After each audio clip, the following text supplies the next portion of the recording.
eu vou apresentar para vocês um estudo agora bem interessante em relação ao ciclo do Bitcoin. Para quem nunca estudou o ciclo do Bitcoin, se prepare para você entender isso aqui. O primeiro halving do Bitcoin aconteceu em 2012, o segundo halving em 2016, o terceiro halving aconteceu em 2020 e o quarto halving vai acontecer no dia 26 de abril de 2024. Nós estamos aí a pouco mais de 240 dias do próximo halving do Bitcoin. Então vamos lá, primeiro halving 2012, segundo halving 2016, terceiro halving 2020, quarto halving 2024. Existem alguns cenários que são interessantes aqui.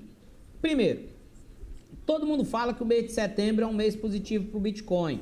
Eu estou aqui no gráfico do Bitcoin dólar, index mensal, o gráfico mais antigo que a gente tem no Bitcoin Mercado Futuros, tá? Desde o início do Bitica, lá em 2008, 2009, até agora, tá? E o mês de setembro, os últimos 6 anos foram negativos para o Bitcoin.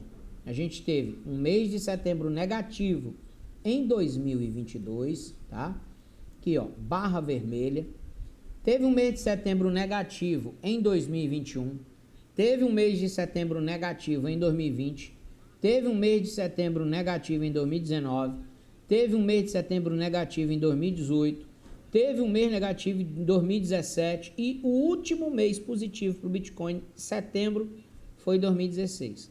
Lá no CoinGlass tem uma métrica que fala que o mês de setembro é positivo. Eu não sei como eles chegaram a essa medida, sinceramente falando. Olhando para o gráfico, a gente está vendo claramente que o último mês positivo foi setembro de 2016. O resto tudo foi negativo. Outra coisa que eu quero trazer para vocês é que existem algumas coincidências. Da primeira grande queda do Bitcoin, que foi lá em 2013 até 2015, a gente teve uma queda de 85,17%. Depois, a gente teve aqui em 2017, 2018, a gente teve uma queda de 84,57%. Lá no Corona Crash, a gente teve uma queda de 73%. E agora a gente está tendo uma queda de 76,42%. Então, nós estamos aí bem próximos, eu já falei inclusive sobre isso, né? Aqui no vídeo, ó.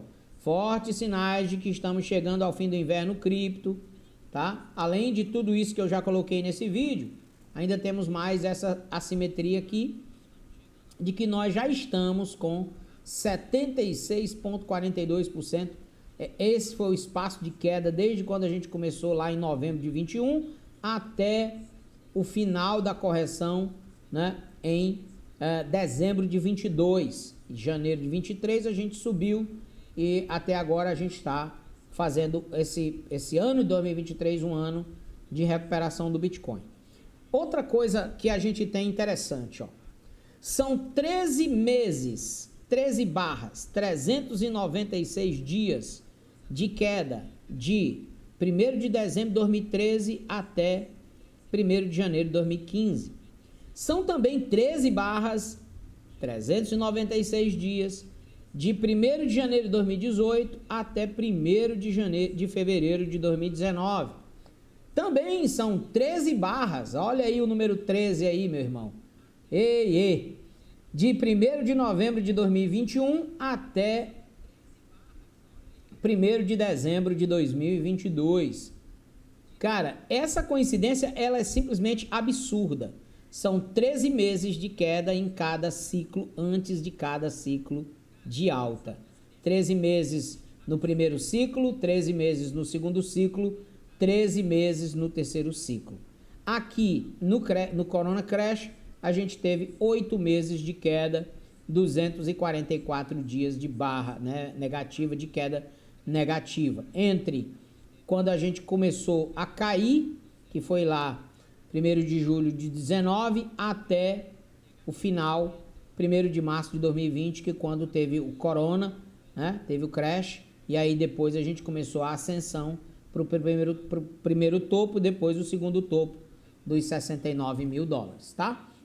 Então, nós temos aí coincidências, o número 13 batendo na nossa porta 3 vezes consecutivas.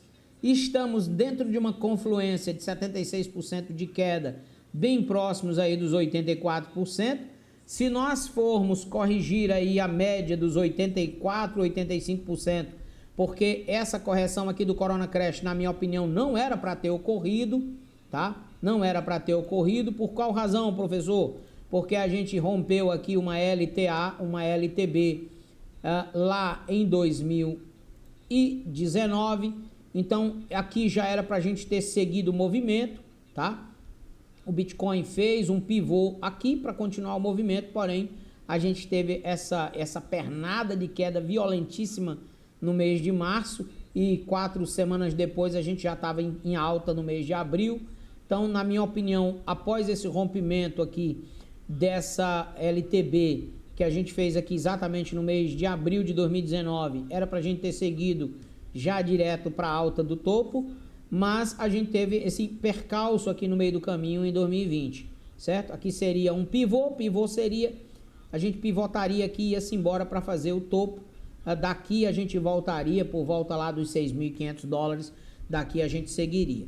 Então nós não teríamos essa correção forte como teve aqui, tá? Então vamos pegar aqui a confluência dos 84%. Agora a gente está em 76%. Se a gente seguisse nessa confluência para buscar os 84%, a gente voltaria mais ou menos aí, teria que cair mais ou menos para casa dos $10.000 o Bitcoin. Olha que loucura. O alvo seria $10.000. Olha que loucura, tá? Olha que loucura. Isso aqui é algo que muita gente está falando aí dos 12 mil, né? Inclusive o maior canal de YouTube brasileiro de cripto fala bastante sobre isso. Graficamente é possível. Eu nunca disse que não era. Eu não acho que seja plausível, mas graficamente é possível, tá? Nós estamos num ciclo diferente, há de se considerar isso. Nós estamos num ciclo diferente por várias razões. A gente tem a maior economia global passando dificuldade, a gente tem a China com dificuldade, a gente tem um risco de uma recessão global muito grande e o pior de tudo é que a gente tem dados maquiados na maioria do mundo. Tá? A gente não tem uma transparência muito grande sobre as situações, né?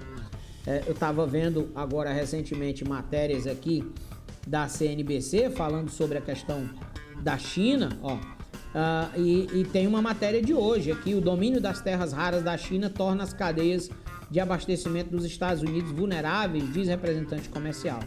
Então, lucros industriais da China ampliam queda pelo 7º mês consecutivo, tá? E tem também um crescimento aí de países do BRICS, países emergentes, né?